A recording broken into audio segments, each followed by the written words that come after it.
tifu by talking my wife into getting 23andMe, by user_meme password. Tifu current wife and I were both married previously and both had 3 children each. We went to HS together in a small town. Both of our families are well known in the area with deep roots, both families been here a long time. Last year I got my wife a Ancestry DNA kit as a gift because she wanted to know more about her European roots, then her sister decided to do the same. When their results were posted it started making family connections which included my mother, my oldest son, my uncle etc. Wife's mom comes in the room so they ask her how we could be related. Her mom starts crying and says that when she was very young she overheard someone say Tom isn't your father, Jimmy is. Her mom being from older generation says she just put it out of her mind and convinced herself it's just rumor. I call my mom asked if she's ever heard a rumor that her father could be my wife's mother's father as well. She gets quiet for a moment and says yes I have, and it was believed to be true by her mom as well, and that her dad, my grandfather, was a well-known cheater/womanizer. We look further into the information on 23andMe and it literally says that my wife and my oldest son share a great-grandparent. More of us are now getting tested on the same platform, but it appears a WW2 era secret has come to light. Dr. Wife gets DNA test, discover decades old secret, turns out I married my first cousin. Edit. 1. To clear, all kids are from both of first marriage.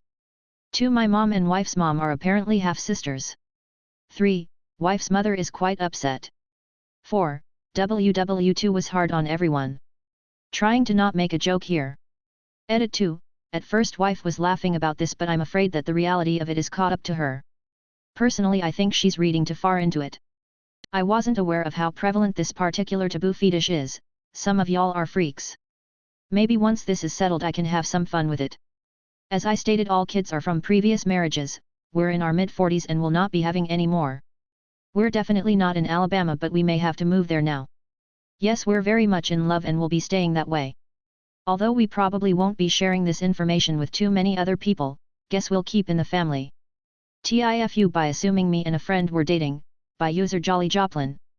Obviously this didn't just happen today. Back in January I met a guy at my campus who I really hit it off with, the chemistry was undeniable. A couple days later he asked me if I want to go get lunch together, just by the straightforwardness of how he asked I figured he was asking me out. I was probably blinded by how much I liked him as well. The next several weeks we spent a lot of time together where he would be the one initiating things and taking me around. At this point I assumed we were a couple, however we never got intimate even remotely. He's a practicing Muslim and I figured he wouldn't want to get intimate too soon, so I just didn't push it, and honestly I was completely fine. Fast forward to last Sunday when we ran into some of my old friends and when introducing him called him my boyfriend. Immediately after that conversation ended and we went our separate ways, he looked at me puzzlingly and asked why I said that. He explained he doesn't date at all and just considered us very good friends and that I'm the closest friend he's had in years. I've never been more embarrassed and it's completely my fault for just jumping to conclusions. Dr. I thought me and a friend were dating because he was being nice to me and I liked it. Tifu darting a tiger in its balls, by user vetm92. Background: I am a veterinarian working with wildlife. This happened about a week ago but I'm still embarrassed. A week and a half ago I got called out to a zoo for a tiger that was not eating and lethargic. After immobilization we did a full workup, x-rays and blood work. Later the blood work showed a mild infection, so treatment with antibiotics was indicated. Oral treatment wasn't an option, so we had to dart 5 ml of long-acting antibiotics in a big heavy dart with big needle. The tiger was unfortunately 15 to 20 meters away in its enclosure, so it was already a bit of a tricky shot. To make matters worse, there were 2 students and staff around looking over my shoulders. Position, aim, shoot and oops, in the balls instead of the upper thigh area. Tiger was not amused and had a scrotal swelling, but treatment was on board. Luckily he is doing better now. However, it is now a running joke at the university I teach as well. TLDR darted a tiger in its balls with a big treatment dart. Very embarrassing, with a very grumpy tiger hunting me forever. TIFU by opening my BFS roommate's bedroom door, by user Orxrabx Realis. 4 years ago I started seeing a guy who worked in the same industrial park that I did. He was 28, I was 21. After a few dates, I visited his apartment in a building nearby to watch some movies. When we arrived he showed me around. The bathroom, his bedroom, the living room. Then there was another door. He told me he recently let a friend stay with him between places, that he's currently in the process of moving out, and to not go in there. Okay, cool. Got it. Never thought about it again. This isn't my apartment, I don't care what's going on behind there. Things were going good between us. We kept it casual, seeing each other once or twice a week.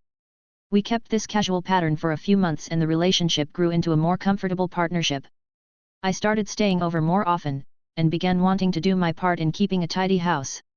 He was always adamant that I never lift a finger, and did all the dishes himself. He got me every drink and snack, did all the vacuuming, etc. One day after work, I wanted to surprise him with a home-cooked 3-course meal. I was off work an hour before him. He was aware I was going over to his place to wait for him, didn't know about the dinner. I went shopping, and lugged all the groceries up 3 stories. When I arrived, he wasn't home yet but I had a key, given weeks ago, to let myself in. The fridge was surprisingly bare. There were a few dishes dirty in the sink and a few clean ones on the drying rack. I took it upon myself to wash the dirty dishes, and afterward put the others away. I started opening cupboards, familiarizing myself with the layout. That was my first mistake. If the cupboard wasn't entirely empty, it was filled with garbage. I mean takeout bags, junk food wrappers, empty containers, and dozens of pizza boxes. Almost hundreds. Out of about 16 cupboards, above and below, 4 held pantry items and kitchen utensils. The rest were empty or tetraset with garbage. Needless to say, I was overwhelmed. It didn't smell like rotten food, there were no signs of something like this, I feel like I was blindsided. It made me question everything he has ever said. I remembered the few white lies I caught him in, and the big lie about his father's suicide attempt, confirmed by his sister to be entirely fabricated. Suddenly I remembered the roommate story. Since we met, I hadn't heard a thing about this former roommate. Not a story, not a name, not anything. So obviously that's my next step. Did I feel bad about it? I was crossing a boundary, sure. But at this point, the entire relationship felt a million miles away. It felt like it was built on lies. I felt betrayed and a little stupid. I knew I'd hate myself if I found out later, so I opened the door to the spare room. Yep, mountains of garbage. Mountains. With a path. Each corner was a mound of empty pop cans, bottles, pizza boxes, garbage bags. No furniture. Just a million pieces of garbage and the smell of mold. Could barely see the floor. The same kind of garbage that filled the kitchen cupboards, not the garbage of a roommate that left months ago. I felt bad for him. Obviously he had something going on mental health-wise because that's not something normal people do. I just went on about my evening. I waited for him, made dinner and brought it up gently at the end of the day. I hate confrontation. He was immediately upset and screaming/crying and attempted to gaslight me into thinking I was in the wrong. He tried to tell me I was the cause of throwing him into a hissy fit, and none of this would be happening if I didn't want to be considerate and make him dinner. It's my fault for finding it, not his fault for hiding it from me. It ended with him crying and refusing to talk to me. Easiest breakup ever. And yes, there were 2 sets of dumpsters on the property. 2 for garbage and 4 for various recycling. TLDR, I found my, now ex-boyfriend's raccoon-like garbage hoards when trying to cook him a nice dinner, then he blamed the fight on me for snooping.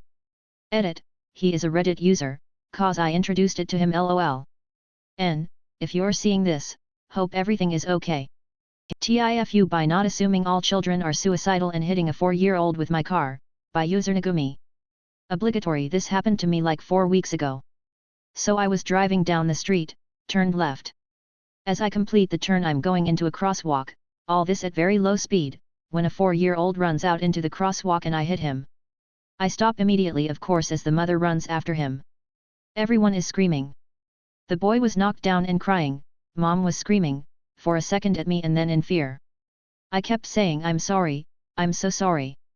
I couldn't find my phone to call an ambulance, it fell into the footrest, so asked a passerby to call, then I couldn't figure out how to stop my audiobook so I turned off the car. I got dizzy and sat down on the curb. I started crying. I saw the mother stand her son up for a second, and he seemed okay. Lots of people came, many to the mother, a couple to me. One lady tried to bring me a water bottle but I refused and told her to bring it to the mom. Another guy talked to me. Just talked. I didn't really respond, but that's why I didn't go into shock, I think. The father came out of the house and started screaming and yelling, first out of fear, then anger. He said he'd kill me, and kill his wife for letting it happen. He was pacing back and forth in rage, but he calmed down after a couple minutes. Ambulance arrived, then cops. EMTs checked the kid, then took the kid and mom to the hospital in an ambulance. Cops asked me a couple questions. I had the presence of mind to call a neighbor who's a lawyer, who told me to just cooperate fully. Later a traffic lawyer told me that was a mistake, and I should have just remained silent. Oh well. I sent a couple texts to my family when it happened and they kept trying to call me, but when the father started acting threatening I started my phone recording audio, and I didn't want to answer a call and have it stop recording. Eventually I texted them that I thought the kid was okay but I wasn't sure, and he had taken an ambulance to the hospital. My mother drove over from another city and arrived in record time, knowing her she wouldn't have speeded at all. There must have been no traffic. 45 minutes after the accident, which felt like 2 hours, most of the audience was gone. Just a cop car, me and then my mom as well, and the father who was sticking around, they lived right there. An hour after the accident, the father walked up to me and apologized for what he said. He apologized profusely. I understand. He was scared and panicked. His 4-year-old had been hit by a car. I just asked if the little boy was okay, but he said he didn't know. The traffic evaluator, don't know what it's called, arrived and started asking me questions. Had me move my car to where I was when the impact occurred, and measured the exact distance from the curb, etc. A witness also gave a report of what he saw. He handed me my license and said I had 4 days to come down to the station for an interview under caution, i.e. an interrogation. 4 hours later I got a text from the mother. She wanted to let me know that he was okay, just a couple bumps and bruises. They were home from the hospital. She knew that I must be worried, and wanted me to be okay. I will always be thankful to her for that. I got a lawyer who specializes in this stuff, and met with him 2 days later. He said I'd almost certainly have my license suspended and if that's all that happens then you'll be lucky. The issue was, it was a crosswalk. As he described it, the law sees the crosswalk as the domain of the pedestrian, cars are only visitors. He went over the story a few times with me. And said okay, you're good for the police interview. In Israel your lawyer can't be present, so I went alone that night. It wasn't as scary as I expected. The cop was pretty nice, though it was clear to me that he was there to get me to incriminate myself. I stuck with my story, the kid ran into the street. I'd seen him before I entered the crosswalk, but he and his mother didn't look as if they intended to cross the street. He ran into the crosswalk when I was already on the crosswalk. He did try to mess me up. Towards the end he asked me if I had anything I wanted to add, and I said yes. Since that evening I've gone back there a couple times. I've tried to think of what I could have done differently. I've tried to think whether there was anything I could have done differently. I paused and took a breath, and he closed the interview file. I was like, wait, I wasn't done. I mean, that's not a good way to end the interview. He said sorry, the document is closed. I can't edit it anymore. He knew what he was doing. It sounded really bad to end my statement with I wonder if there's anything I could have done differently. I asked again if he could change it, so he opened the PDF of my statement and acted like he was trying to click on it and showed me that it couldn't be edited. Can't be done, he said. I said oh no. I wasn't done. That's really not a good ending to my statement. He sighed and clicked the edit button in the police program. Opened the document back up and let me finish my statement. WTF. I finished my statement with and after thinking about it long and hard, I really do feel that this accident was unavoidable. A much better ending. I was instructed to come back in 48 hours after the mother made her statement for a hearing regarding a 60-day suspension of my license. I came back and sat in front of the Chief of Traffic Police for the Jerusalem District of Israel. He said you're suspected of a crime, specifically impeding a pedestrian from completing his crossing the street at a crosswalk. Do you have anything to say before I suspend your license? I said yes, a few things. First, I feel that this accident was unavoidable. He cut me off and said your lawyer told you to say that. I said right, but I really do think it's true. The cop told me he'd read my statement so I could move on to other stuff. I told him I drive 30,000 to 40,000 kilometers per year, nearly all of them in the city, and that this was the first accident of this kind I'd been involved in. I gave him some letters from veterinary clinics all over the city that said that I provided a critical service to their clinics, and that I needed a car to do my job. I pick up the bodies of deceased pets. I gave him a letter from my boss, detailing that I was the only one in the region who provided the service. I told him that my full-time job, dog boarding, had basically disappeared since COVID hit and people stopped traveling, and that without my car I'd be unemployed. I told him I'm an independent contractor. I told him that I obviously couldn't take bodies by cab.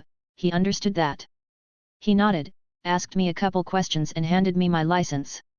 Told me to be more careful in the future, which I obviously will be.